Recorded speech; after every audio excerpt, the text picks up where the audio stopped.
talking to you. How are you? All right. I'm Jamie Kennedy. I'm a spoken word artist, if you can tell from my shot-ass fucking throat. I want to say some serious shit if I could actually get some silence from everybody in the bar. I know you're drunk. I'm drunk too, so shut up. Just give me all I ask is 15 minutes. It's been about a 12-hour show, and I just want a few moments to say a few things. One, Hubbard is my great-grandfather, if I've already said that repeatedly. But by you people actually coming out to this show tonight, I know some of you people, hey, shut up. You in the back, shut up. Don't make me get all cult leader on your shit. I'll fucking send Zeno after your ass and shit.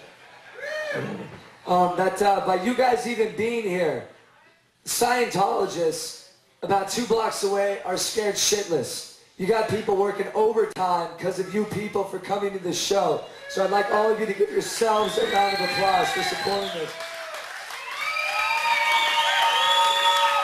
This is actually a lot more important than you know. I come out from California. I've been here for 3 days, and I've full-scale fucking madness. How many people here live in Clearwater, Florida? Give me a round of applause. How many people live here?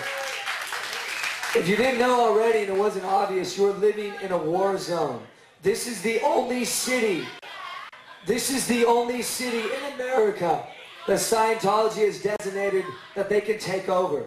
Hubbard and the Church of Scientology has attempted to overthrow countries. They've been ejected from nearly every country they've attempted, and the only place that they've been successful is America. And the only city that they've been able to take over at least half of is your city, Clearwater. And by the fact that you people are even out here, it scares the shit out of them. And can I get silence, please? Silence. Shut the fuck up. I'll buy you all drinks after. Just give me like 10 minutes. That's all I ask. Don't make me start singing Britney Spears song, because I will fucking do it.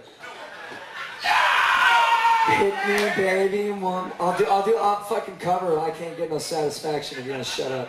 All right, so check it out. I don't know how many of you people know this. How many of you people have been reading the press leading up to this event? Go ahead and applaud if you've read the press. Now, I don't know, some of you people, I know that you're friends with the bands and so on. I don't know if you know that nearly everybody, in fact everybody that's been organized this event has suffered either harassment, legal litigation, death threats, or so on. In fact, 3 weeks ago, before I flew out here, the Church of Scientology came to my house. They came to my front door. They drove all the way up from San Francisco, about an hour's drive, just to fuck with me. Just to fucking intimidate me. And the fact that me, because it's bad PR, and they certainly don't know how to deal with any of you people. About 2 blocks away is one of the biggest strongholds of Scientology. And like I'm saying, this is literally a war zone. All the people with the Lisa McPherson Trust have endured nothing but hell for even just the right to speak what they need to say. They have suffered nothing but threats, endless lawsuits. Bob Min the first time I met him, he'd been in town for about an hour, and some asshole throws a subpoena in his face. I mean, they will do anything. They absolutely, people keep asking me, what do you think of Scientology or L. Ron Hubbard's great-grandson? Absolutely, to me, Lisa McPherson Trust says they're not anti-Scientology, whatnot, they, just exposing. To me, it is absolutely one of the most destructive criminal organizations on the planet. And it rivals the mafia and so on. And the only reason why they are still able to continue is because of the lack of information and the fact that they can knuckle people under by threats and so on. And that's the reason why they've taken over downtown Clearwater. That's the reason why you can't even walk down. That's the reason why I can't buy a fucking bag of chips from a goddamn grocery store in person or whatnot. Anyhow, I'm going to read a piece. This isn't nearly as comedic as some of my other shit. This is called Judas's Son. This is how the Lisa McPherson Trust found out about me. How I found out about them, how the Church of Scientology found out about me and decided to fuck with me and everybody else. And so I'm going to read it to you. Is that okay? You guys got the patience for it? I know my voice is shot, so I asked them to turn up the mic a little bit. But I'm going to start it off with my favorite quote. When people ask me to describe my great-grandfather, they think that I have some kind of family remnant. Fucking, the guy was a megalomaniac, paranoid, schizophrenic, manic, depressive fucking con man. And I'd slap him in the face if I saw him. But my favorite quote about L. Ron is that he was a mixture of Adolf Hitler, Charlie Chaplin, and Baron Munchausen. In short, he was a con man. So with that, I'm going to start this piece.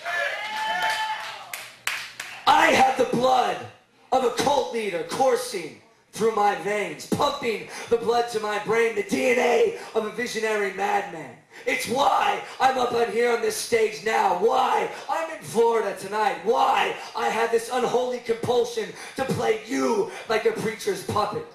What I'm about to tell you, and none of this is fiction, what I'm about to tell you is actually motherfucking dangerous. I could be sued for defamation like Bob Ming and everybody else. I could have private detectives blackmail me, have my credit report ruined like millions of others, have my suicide staged, or simply be murdered. Why? Joe, a second. Joe. Why? And you can answer that question yourself. Why? I am a biological descendant of Scientology. Quite easily the most profitable cult in the world, not counting Christianity. You've all seen the commercials, or even the Fort Harrison with the exploding volcanoes, the new Bible flying towards with a baritone voice saying, Dianetics, with its pop psychology of power. The FBI, the IRS, the CIA, the United Nations, all down, knowing it's going out of control like a clown ride. Scientology is banned in Australia, in South Africa, Greece, Italy, parts of Europe, amongst its adherents. Scientology counts A-list celebrities, Tom Cruise, Nancy Cartwright, yes, the voice of Bart Simpson. That's a fucking tragedy right there. And John fucking Travolta. John fucking Travolta. Maybe some of you know this, but Travolta has been a spokesman for Scientology for years, but high-level defectors have claimed that Travolta fears that if he defects, that details of his 2-year sex life with a male adult film star would become public. So, thus, John Travolta's new movie, Battlefield Earth. How many people in this room saw Battlefield Earth? How many didn't need to see it to know it was a piece of utter shit? I'm divided 3 degrees, 3 generations from them, from 8 million supposed zealots. The wizard behind the green curtain, the author, the architect of it all is L. Ron Hubbard. L. Ron Hubbard is my great-grandfather on my mother's side, Lafayette. No one believes me at first. They think I'm bullshitting, blood-hitting when I rhyme. No, Dianetics, just foul phonetics and an aesthetic that'll leave you begging for an anesthetic.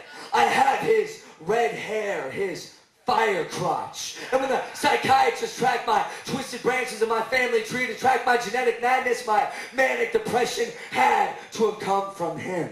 His secret neurochemical holy fire burning in his brain, fueling his messiah complex. His rise from writing pulp science fiction and adventure stories in the 40s to writing entire magazines under dozens of pseudonyms in every genre, already practicing his artifice, cutting the military out of fake disability payments, claiming he'd been machine gunned in the back and blinded, and through his mental powers had resurrected himself to life. He claimed he was the first casualty of World War II. Do you believe that? My grandfather was named L. Ron Hubbard Jr., his son, Nibs. Nibs remembers his father dining in New York with Robert Heinlein and Isaac Asimov. And L. Ron Hubbard leaned over and he asked them, do you want to know how you really get rich? You start a religion. A few years later, he kept to his word, published Dianetics in 1950 in Astounding magazine. It was a bastard child of a blend of Eastern spirituality, pop psychology, Hermetic Aleister Crowley, Golden Dawn magic, and science fiction technology. He went on the lecturing circuit and metastasized as a brain tumor on college campuses and became a cult catapult, growing, devouring minds of millions, 8 million supposed members, making $500 million in 19